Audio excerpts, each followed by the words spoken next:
Distribution provided by Cloud Sigma, the cloud that adapts to you.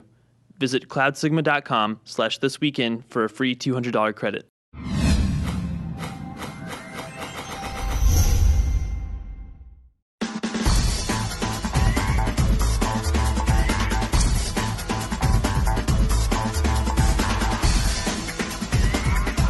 Let's start with the important facts that I'm wearing like neon hot pink lipstick. Do you like it? It's true. I do. You Who do? wouldn't? It stands out. It's the first thing. It's one of those things where, don't they say, you look at yourself in the mirror and then you turn away and like the last thing that you You're notice supposed to take it off, which is I what you're did. supposed to I take took off my earrings and then I forgot to put on smaller ones. Right, but I'm saying that out of everything, it's Right. like I don't agree with that policy. Is what I was going to say. Oh. And that this is you've kept the thing. I've kept the thing that would stand Do you out. also want to know that I have Or the golden compass. I That's have- the other thing I would notice.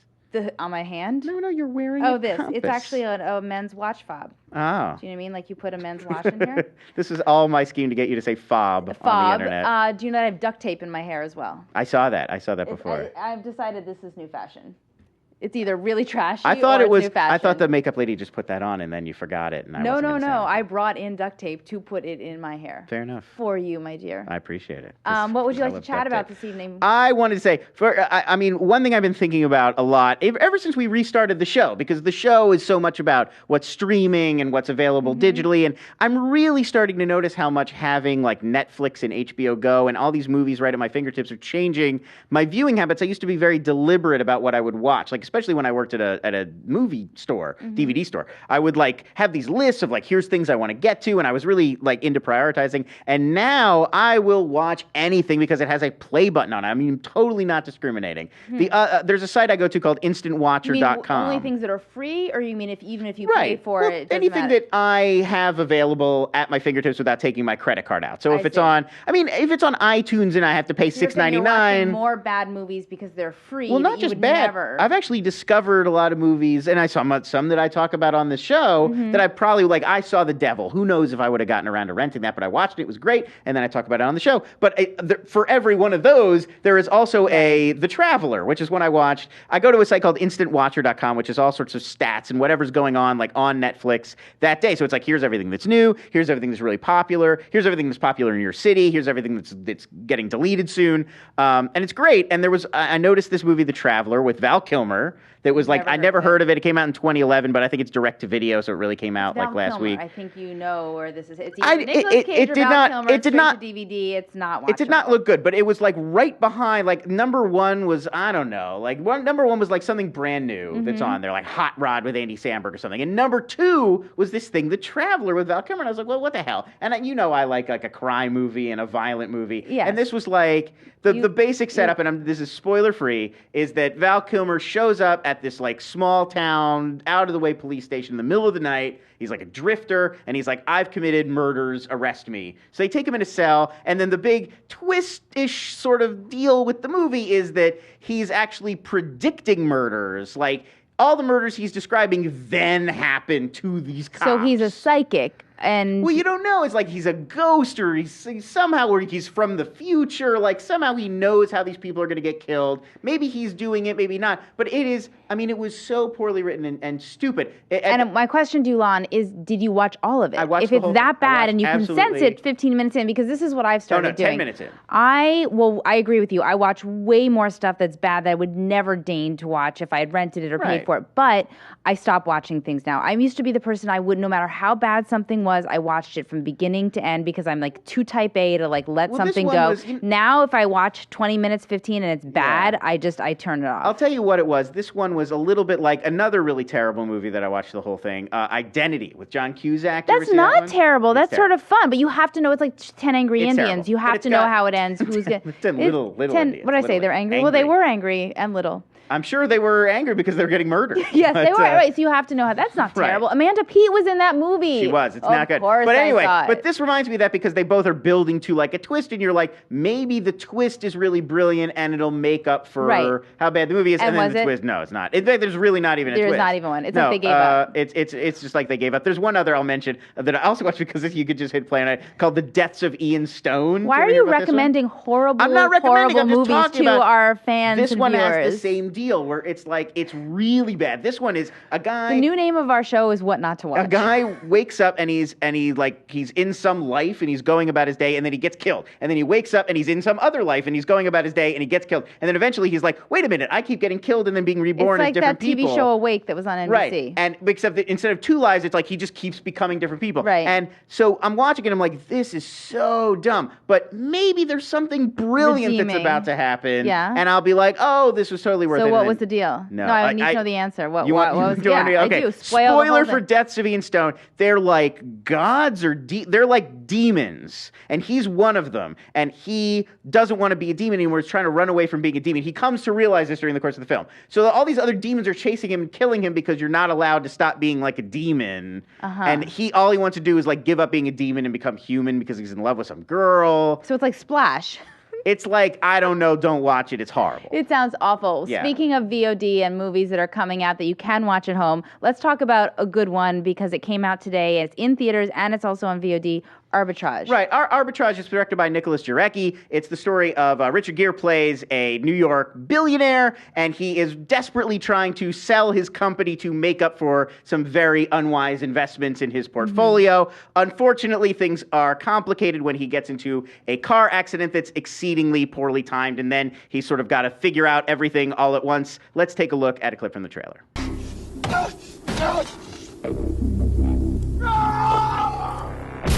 Jimmy, it's me. You want to tell me what this is? You don't ask. The car rolled in multiple impacts. So she was here, and her feet were down here. So who kicked out the door? The situation would be manslaughter. What would you advise such a person to do? There's about 50 things that person would. Tell me you enjoyed this film as much as I did, because I was on the edge. This is not an amazing movie, but this is a thrilling, fun ride. Certainly if you're at home watching it, it's like, I mean, I would venture to say that the downside is you could say it's like a really good episode of Law and Order. However, it felt like I could not go to the bathroom. I was scared to miss a second, even though I had to go. It's really entertaining. I agree. It's very entertaining. It is the Law and Order comparison is apt. It's the sort of thing that you would put on, very distracting. You get sucked up in it, and then you look up, and it's like, oh, it's 90 minutes later. But it's like such good actors and over. such good performances that I think that it is taking on a bit much, and its eyes are bigger than what it can sort of handle. It's a thriller, and as a thriller, it's very effective. It's also sort of trying to be this commentary on class and the differences, right? The difficulty it's a little to margin relate. Call. I mean, you do have reminiscent of that. Right, and that's what I was going to say. Also, it also has this sort of high finance kind of Wall Street sort of vibe, and it's really trying to be this kind of character study of this Gere guy, character, this sort of very conflicted billionaire who you could tell doesn't think of himself as a bad person and yet is constantly doing terrible things. And it's impossible not to draw comparisons to the Bernie Madoff scandal, but I agree. Where I disagree with you, though, is you're saying they bit off more than they can chew. I'm saying that's what kept it so interesting, is that it wasn't just the margin call, and it wasn't just about him cheating on the wife, or it wasn't just about this business and could he make the sale. It's all of these storylines that are constantly interweaving, and I think that they're sort of seamlessly done, and because they keep cutting from one storyline to the next, you're never bored. They all do work out. There's a very good, like, sort of resolution, and the performances, like, all around, I think what you're saying is why it works well as a thriller, which is they've got, what I often say about thrillers that don't work, I feel like, on this show, is that there's no stakes. It doesn't feel like tension is mounting over the course of the film. It just feels like there's a setup, and then the guy gets, or the woman gets their way out of it. You feel there's multiple setups. There's a lot of layers to the storytelling, and the noose tightens over the course of the film, and that's what makes it sort of gripping and entertaining, like a good Law and Order episode. Has never been better. I mean, this role is so tailor-made for him. That's what I was going to say. I think it's like Edward from Pretty Woman in 10 years. Like, it's that character. Is the problem, though. It's that this doesn't work as a character study because Richard Gere's been playing the same guy for 20 years, but he's and we so know good him at already.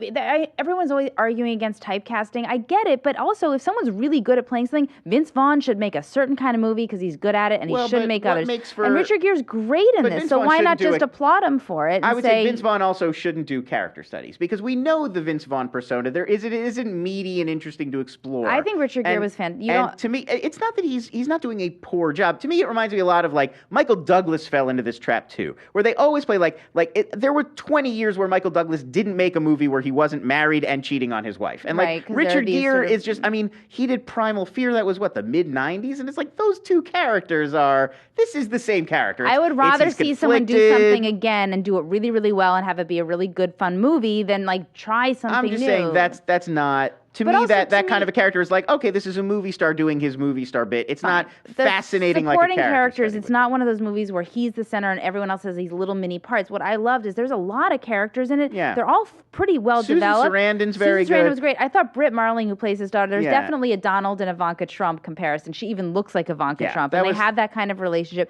There's a scene where they go head to head in a park and she's screaming and confronting him about the business dealings. And she's amazing in it. And, she's very young. Directed Another Earth girl, and that was a really weird and very good movie. So she's like one of. Oh yes, it is. We don't have time to get into that, but we'll save that. I'll bring that up on another episode. So she's one to watch, and I thought Tim Roth though too. People keep having him do American accents, and it always sounds a little contrived to me. It's not seamless, his American I think accent it's fun. I don't think there's any reason to go see it in a theater when you can watch it at home, but if you're going to watch something at home this weekend, like, well worth your time. It's very compelling, I have some faults with it. I don't necessarily think it's a great movie, but it's absolutely a fun and interesting movie. Should we move on to another fantastic and great and entertaining movie, Lola Versus? Let's move on. This is about a girl named Lola, who's played by Greta Gerwig, who finds out that her fiancé is basically dumping her just a few weeks shy of their wedding.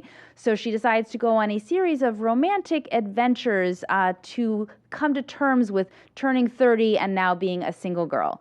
It is co-written by Zoe Lister-Jones and Daryl Ween, who also directed it. Let's take a look. What are you doing, sweetie? I'm choosing to be alive. This is good. You need to be on your own again. Dating other people, letting them ride your pony, knowing what that feels like. I didn't want to be a prison architect. That just kind of happened. That's awesome. Lola. I was an incubator baby. What? The incubator, it made me bigger than... I mean, I loved this movie. I saw it opening day, Friday afternoon when it came out in theaters, and I tweeted Zoe Lister-Jones, like, in the theater from it, and she tweeted me back, and she was like, thank you so much, like, tell your friends. To me, this is, like, it's my kind of movie. It's an indie movie, it's a relationship, it's a dramedy, and I like that the female and the male point of view. I think it's because this is a team. They did their first movie together was Breaking Upwards, which was, very, very low budget. It was charming, but I love to see it like a filmmaking couple where they've really matured and evolved. And this is like they get a bigger budget, clearly. They get some stars, and they learned obviously a ton making Breaking Upwards, and they took it into this one. And this is a full-fledged movie. It reminded me a little bit of Greenberg, but the male voice, it's not like all the guys she dates are just these, stereotypical sort of schlumpy, like, poorly written characters. Yeah, we've talked about this before, the need for romantic comedies to have the montage of, like, bad all the dates. Guys, and it's like, oh, this one sneezes a lot, and this one... This is a well-written script, so it's funny. Like, you can hear the male voice in it. It's not just a chick flick, which means that guys and girls, I think, will enjoy it thoroughly. And I think I like Greta Gerwig a lot. I mean, the girl needs to just stay in that indie genre, though, because you put her in a movie like Arthur in a studio film, and she just doesn't work. She seems really out of place, but she, I thought, was fantastic in this, and I was invested in this girl. Like, I watch HBO Girls, and I like it, but I hate that all the girls on it are so pathetic, and they don't do anything, and they complain, and they're with these awful guys, and they let them treat them terribly. And what I liked about this is she actually actively goes out and, like, she's really rooting for herself. She's like, I am not going to let this guy ruin my life. I'm going to go out, I'm going to date, and I'm going to, like, have these experiences, and you're invested in her journey, and I loved every minute of this movie. No, I could tell. I mean, I loved it. Did you know, Lon, that I love this movie? You really did? Please tell me that you enjoyed it as thoroughly as I did. I didn't see Lola. Oh, you didn't watch this one? No, I didn't get to this one. You have to watch it with Danielle because she will thoroughly enjoy it. I have to. I don't watch all the movies before the show, folks. My secret's out. It is. But I never lie. There are critics who will. You read about that all the time. Where like they see like. Well, that guy got fired from the New York Times for doing that. Stories, yes. Well, Joe Kinnaman, I think is his name. He's the guy that dumps her, and he's on The Killing, right. And he's like an Alexander Skarsgård type person. You can't tell I hadn't seen the movie. I would have interrupted you 4 times. I thought I was talking a lot for a change. I would have 4 times. I was like, you're crazy. Let me tell you one thing that keep in mind when you do watch it. So this I find interesting. Since Greta Gerwig hit the scene, you're fine. I keep thinking she reminds me of another actress, and it's the way she looks, it's the way she acts, and it's her choices in films. And I realized who it is. and this is ironic. You'll follow me on my gossip path here. I'll try. That Noah Baumbach, the director who did Greenberg and Squid and the Whale, he is now divorced from, but used to be married to Jennifer Jason Leigh. Sure. And Jennifer Jason Leigh is the actress that Greta reminds me of. Noah Baumbach left Jennifer Jason Leigh and is now dating Greta Gerwig, who he cast in Greenberg. So you and Noah Baumbach share a type. I'm saying that I know what Noah Baumbach's type is, and I definitely think that those two, like they're sort of interchangeable, which I wonder if that really bothers Jennifer. Well, there would be Jason an Leigh. older and a younger version at this point. Yeah. They would not be interchangeable. Yeah, So but it's the big fun. age I mean, it's a differential. good. It's interesting. While you were talking, I was thinking about. I know there's no good way to say this. While you were talking, I was thinking about something else. I didn't mean that, but I meant it's interesting that we're talking about filmmaking couples. I never really thought about before, but there's a bunch of them. In fact, Resident Evil 5 opening this week. Yeah, Mila Paul and W.S. Anderson and Mila Jovovich. Kate Beckinsale and Len Weissman. Right, they did that. Yeah, it tends to be this is the pattern. The dude is the director, and he puts his wife and or girlfriend in the movie. I mean, there is a long. So I need to find myself a director. There's a long tradition of that in Hollywood. I know, That's going on but I'd like to see the tables reversed. The idea is being I would like to see, Nancy Myers put some dude in Catherine the movie. Bigelow and Jeremy Renner need to hook up, and she'll start putting him in her movies. That could work. She did actually hook up with the producer on The Hurt Locker, because he's a younger guy. Sure. She's Catherine Bigelow. She does what she wants. Let's move on to I know your favorite movie of the week. You have been biting at the bit to talk about it. Chomping is that? Biting at the bit. When am I going to go through a show without completely mangling the English language? You'll get there one day. It would go smoother if I didn't feel the need to interrupt and correct you, but I did. No, I'm glad you do. My mother is too. So. Oh, that's good. All right, go for it. So anyway, the next film is called Nobody Walks. It is about a 20-something artist from New York. She moves in with a very sort of hippie, liberal family that lives in beautiful Silver Lake, California, right near where I used to live. It was a Sundance film, Rai, I'm blanking on her name because I don't have my notes in front of me. Rai Russo Young, and she co-wrote it with Lena Dunham of HBO's Girls you were just discussing. Here is a clip from the trailer. There's a person who you know looks right. Marriage is complicated. I want to be alone with you. And when they walk, that walk makes ladies turn to their window and admire. This has gone too far. You betrayed me. Dude, you're married! So this is a terrible movie. I think it's probably the worst movie I've enjoyed the least. Let's not be melodramatic. It's the movie I've enjoyed the least in 2012. Of all the films we've watched, certainly for this show this year, probably of all the films I think I have seen, there's no other movie that entertained me less than this film. It was such a slog. I think I tweeted this to you. At one point... You did tweet me late last night. I was like, ooh, a tweet from Lon. I didn't check the time. I wasn't looking at the time because I could tell within 10 minutes, like, this is boring. And I didn't check the time. And then at one point I was like, I know this movie is only about 85 minutes long. It has to be almost over. It must be in an hour. And I looked and it had been like 20 minutes. I mean, legitimately, I wasn't even through the first act. It did, it got a very lukewarm reception at Sundance. And here's the problem I had with it. I completely agree with you. It is so miscast. And you have a girl that moves into the house and Olivia Thirlby is the actress who's been good in other films. I am a big fan of hers, but here's the main problem. The idea is that she moves into this house and then John Krasinski's, married and the dad in the house. He's an gonna audio fall engineer. For her. So she's presumptively she's moving into this house. She's friends with but the friends whole concept of the family. is that she's going to seduce him. He's going to cheat on his wife with her. She has a boy haircut. She is not a sexy girl. She's a great actress, but you needed a Alicia Silverstone from The Crush, or Liv Tyler in Stealing Beauty, or an Amber Heard. You need somebody that has a sexual vibe that you see. Oh, I know why he sort of wanted to be with her. They have no chemistry. Well, nobody in the movie She doesn't has any look chemistry. like there's no motivation for her to be going into this family and kind of ruining things. Well, what you're saying is true, but it's not Olivia Thirlby's fault. It is. She's completely miscast. The movie. No one would ever buy that he would be attracted to her and be into her, and she's not sexy. No character is sexy. No character has a personality, and there's no motivation. And the worst thing, I can't believe we haven't already talked about it. Nobody ever says anything interesting. They don't say interesting things. They don't say things in an interesting way. That's what's so There's shocking that funny. Lena Dunham co-wrote it because of everything, like I would think with girls and even Tiny Furniture, she's a good writer. She has a very specific female point of view. Funny. And this character, she's not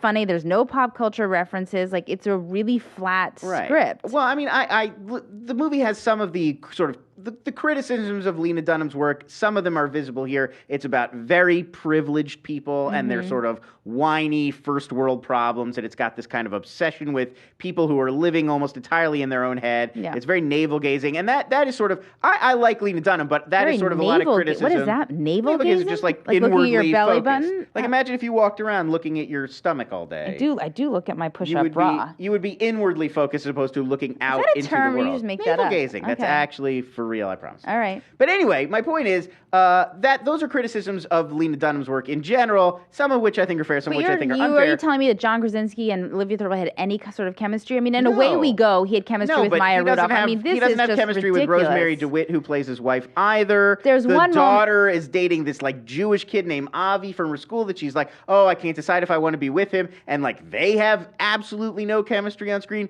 The daughter likes the guy who's the assistant. I mean, this is like something Woody Allen would have done in the 70s or 80s. In a screwball comedy, but it's not. Like everybody's in love with the wrong person and they're going around and around, and it's one of those kind of movies. But when Woody Allen does them, they're funny, or at least trying to be funny. Here's what I will say, though. Rosemary DeWitt has become my new sort of favorite actress emerging this year because I feel like everything she is in, she just elevates it to another level. She brings layers to these thinly written characters. She has this moment in the movie, they showed a little bit in the trailer, when she's in the green dress. She sees her husband at the party, and she sees him flirting with Olivia Thirlby. Recognizing and there's this long shot on her face, and you just see the wheels turning, you see everything clicking, and she realizes that he's cheating on her, and she tears up, and I honestly felt like a stab to my heart. It was so good. I'm like, she is excellent. So don't rent this. Rent Your Sister's Sister, which is one of the best movies I've seen all year, if not in my top 5. I'm also in my Mad Men. And that is on VOD today. She's Midge in Mad Men. She is. Well, yeah. But she's in Your Sister's Sister. That's when I was like, oh my God, she's a really good actress. So rent that, not this. This one is, I mean, I think calling it miscast, like, sure, you could have done a better job, but it is terrible across the board. It's miscast, but the script was bad to start with. It's boring. It's self-involved. Yeah. Let's not talk about it anymore. Let's bring in Sal, because he's going to be way more entertaining and pretty to look at. Sal Masekela, you may know, he was a former host on E! And he's been on ESPN. He's also a filmmaker and a talented musician, and honestly, like one of my most favorite people in the entire world. And he's done this new documentary, and it basically investigates and examines his relationship with his father, who is the famous South African jazz musician Hugh Masekela. And his songs really were an inspiration to, in the fight against to end apartheid. So let's take a quick look at his documentary, Alekesam. My father's music was the type of music to change people's lives. Here we are, 40, 50 years later, and people are still like, Hugh, your father.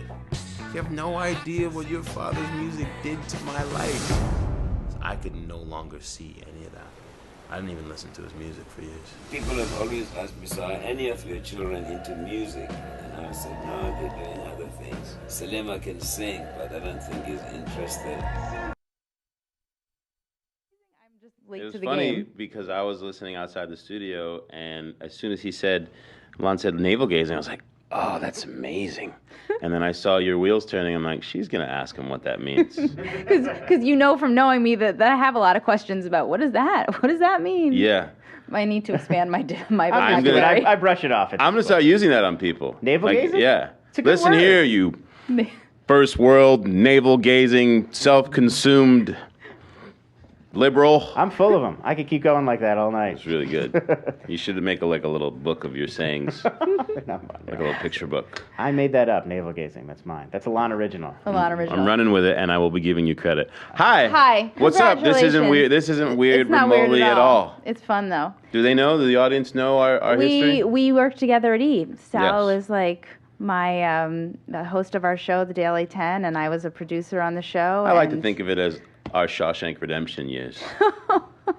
I was the Tim Robbins character. He really held us. He was the spirit of our show. And he then really one was. day, I just dug a hole. You chopped your hair off and you were out of here. Chopped my hair off, and I went and worked on my boat in Mexico, and now I get to sit here. Tell me about this documentary. I feel like this is an idea that was probably been marinating for a while. Why did you want to do it now, and how did your dad first react when you approached him about doing it?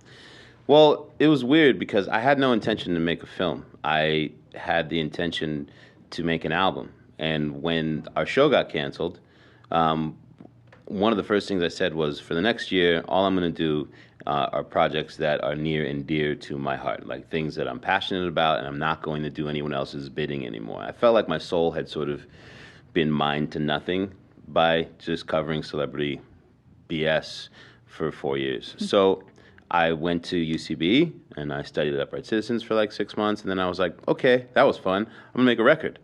And when you tell your friends that you're going to make a record after your show just got canceled, everyone sort of has an intervention. They're like, hey, man, it's not that bad. Like, everything's going to be okay.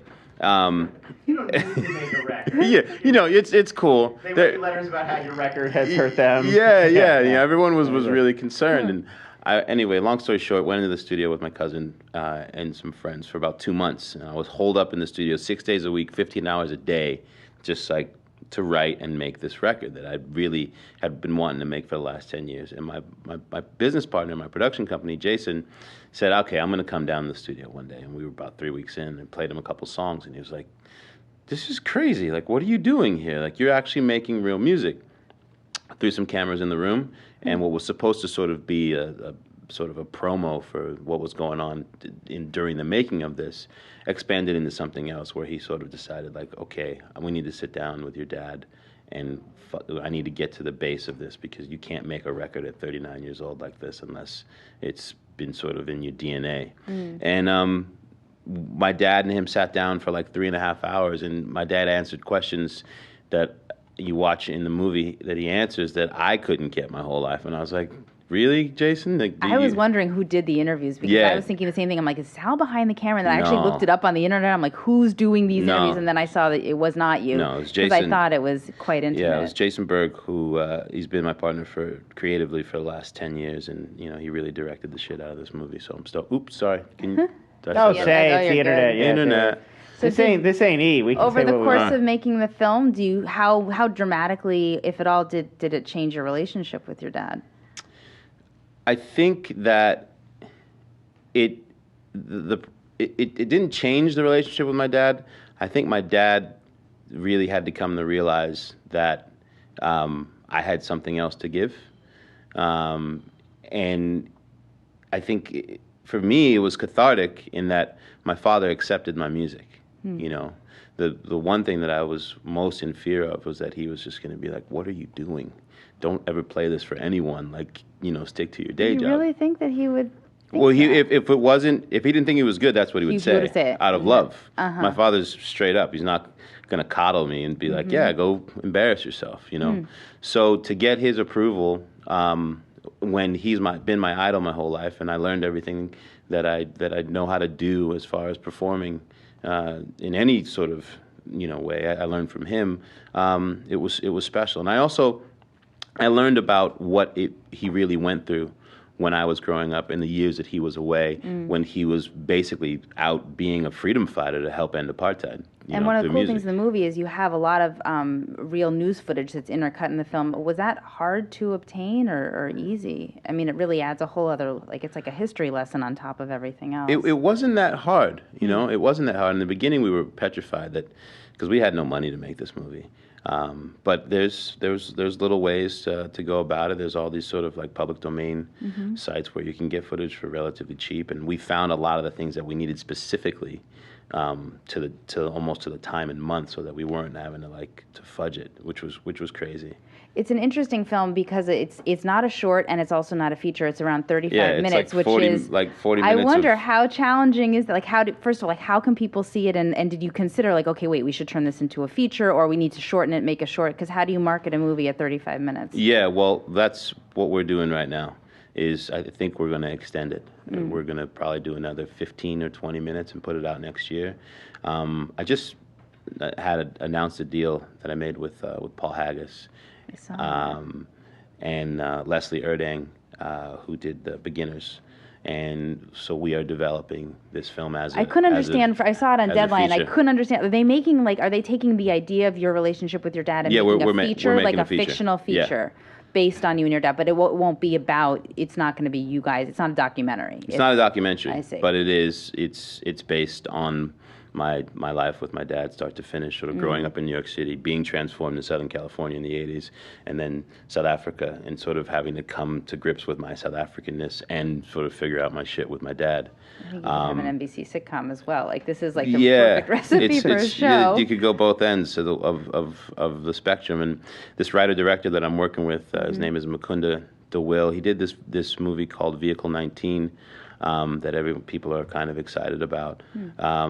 And I met him, and we clicked. So we've been working really, really hard on phone sessions, and then I'm going to New York. He's in India directing a film right now. I'm going to New York next week, and we're just going to hole up for a week and right away. And is your dad involved in that process as well? Yeah, we're going to South Africa in November to go and kidnap and sit down with my dad. And it's fun. It's really weird. Like, fingers crossed we could be in production this time next year, What did your dad say when he saw the first cut? Did you show him cuts along the way? No, or when you saw the final one, was he like in tears or did he anything? No cuts at all. That would have been the recipe for disaster. What did he think of it? He loved it. He really did. He loved it. He said it was one of the greatest gifts for him to be able to have the story told that way, and it was very strange. And I was really reluctant at first because you especially in my line of work all these years as a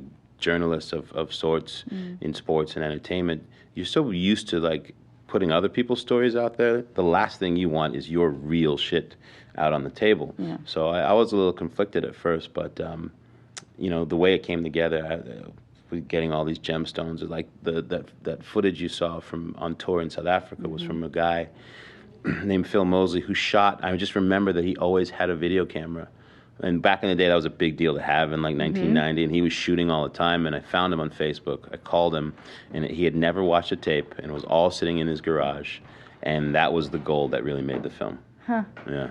So now that you've done this, and there's so many sort of things that you're doing with, like you said, with the sports and entertainment, do you like filmmaking as a process, like as a producer? Like, do you see going into it, like, do you want to maybe direct? Do you want to do another documentary? Like, what? I do. I really do enjoy it. This is the fourth film that Jason and I have done together.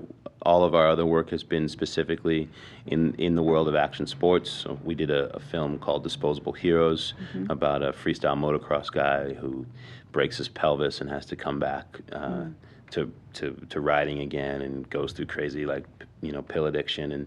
And we produced this documentary called Bra Boys that Russell Crowe narrated. So we're getting this nice little momentum, and we learned some valuable lessons from those films. But now, getting accepted to Tribeca, and now people, my inbox is like between Tribeca and then the announcement of the feature, like literally my inbox with submissions in the last month of people with films, and some of them really good that want to make them.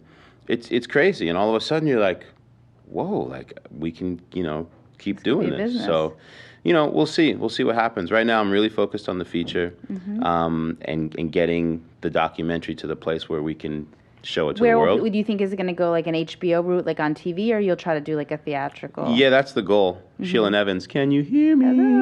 Hello. That would be the ideal. But if not, we'll do an iTunes type of deal, whatever it's meant to be. But I want to have the movie out by the spring. Can I ask you a really serious question? Sure. Why did you chop the dreads off? I woke up one day, Farrell, and I walked into the bathroom, and I looked in the mirror, and I just went, today is the day. No, you did not. I swear. Really? There was that little thought put in it? It was a striking moment, sitting there bare-assed, about to go brush my teeth, and then having this weird moment where I was like, okay, today's the day. Because it's been 13 years that I've had my hair that way. But it spread like wildfire. Like, I got emails and tweets. I mean, this was like, have you seen the picture? And I'm like, I need to get to a computer right now. I felt like Superman, that I'd flown backwards and stopped the Earth's rotation and time, because people, I didn't expect the reaction, and fans were like, yay, no. But you never think of it that way. It was just time for me. Like, I felt like they hold a lot of energy, and it was time to shed some of that energy and be open to whatever my future is, And it wasn't meant to be symbolic. It was just to be comfortable. Like a caterpillar and just of spreading your wings. of sorts, or a salamander. I don't know, spotted salamander. But I'm having fun. Well, I really am just so thankful that you came on the show. It means so much to me, and I'm so excited for you in this next chapter. I'm so impressed with you. By the way, I'm serious. Like I always knew that you were like film nerdish, but I had no idea that I'm obsessed. I'm just throwing out directors and people's film credits like you're just a rolling IMDb and like cross-referencing people. What was the Jennifer Jason Leigh like? What's up? That was like a weird, like CSI, like. I feel like she's doing that when she's watching movies. She's like making these weird connections. Like, wait a minute, this guy dated that girl. It's 6 degrees of separation, but with a gossip, Studios should hire you as like a forensic engineer to make sure that they're making the right decisions. This is why I have problems getting dates. It's like not cocktail. I'm serious. There could be a future there. Like Jeffrey Katzenberg just like calls you up and it's like, is this the right decision? And you can tell him all the reasons why. Right. Yay you might want to know that she actually slept with so and so on this. They're not going to have chemistry because he was in that one with Sandra Bullock and they look alike. Exactly. And that was no good. And Amanda Peet needs to be hired for every movie that has ever made. Did you see that Google now you can look up any celebrity's bacon number? They're like, you can just type in like Jack Nicholson bacon number to be like how many movies it takes to connect them to Kevin Bacon. Like Google can do that automatically now. That's cool. There's You're probably like an app that with for celebrity relationships. Yeah. It's like how many people dating is between Ryan Gosling and Shirley Temple? Like you could do that math, I feel like. Whenever I went out on to do junkets, if I went with Farrell, I didn't even have to look at notes. Because we would literally sit there, and in the first 15 minutes, she would literally, like Neo, like, you just wake up from the 5-minute conversation, be like, I know Kung Fu, I know your whole life. She's amazing. I brought you some records, too, by the way. Oh, you're so sweet. Yeah. We got nothing for you. How's that? All right. There's one in there for you. Oh. You can use it as a coaster if I'll you'd put like. it in my car on the way home. It's on iTunes now. Good luck. I look forward to all of the future projects, and it sounds like you're doing awesome stuff. And can people who want to see the 35-minute version of it now, can they see it somewhere? Not yet. If it by accident ends up on YouTube, so be it. So be it. She emailed me a copy. Happens, You want me to put it on YouTube? Because I can go home. I got a YouTube account. We can make this happen. You know, one of the big problems when you make a film like this is licensing. You know, my dad's music that he no longer owns, like the masters that he doesn't own, like when you call Universal and like, we don't give a fuck that you're Hugh's son, like $20,000. And I had to make some crazy phone calls just to get the festival license for a lot of his music. Like Paul Simon was the best. I bet. I love the that. Best. I said, you know what? Just call Paul. Because I went on the Graceland tour with Paul Simon and my dad. My dad took me out of high school when I was 15. And I went on that tour for 6 months, which was essentially ended up being my college education. And I just said, you know, my partner was like, just call Paul. I'm like, dude, nah, I haven't talked to him in 10 years. And I called him, and his manager called me back the next day, and they told Sony for everything that we needed to give it to us all for free into perpetuity. I love people. And Sony was like, okay. It went from holy hell to like, we don't have a Sony issue anymore. And it just comes down to, at the end of the day, like who you know sometimes, and being able to have relationships still matter in this business. They do. And we definitely found that out on this film. And we will always have one. And now it'll be a 3-way. And I learned that duct tape is the new hot. Duct tape is I would at least get one corroborating witness on that. And on that note, let's end the show. But we'll see you next week. Thanks for tuning in, guys. Have a good weekend. Bye.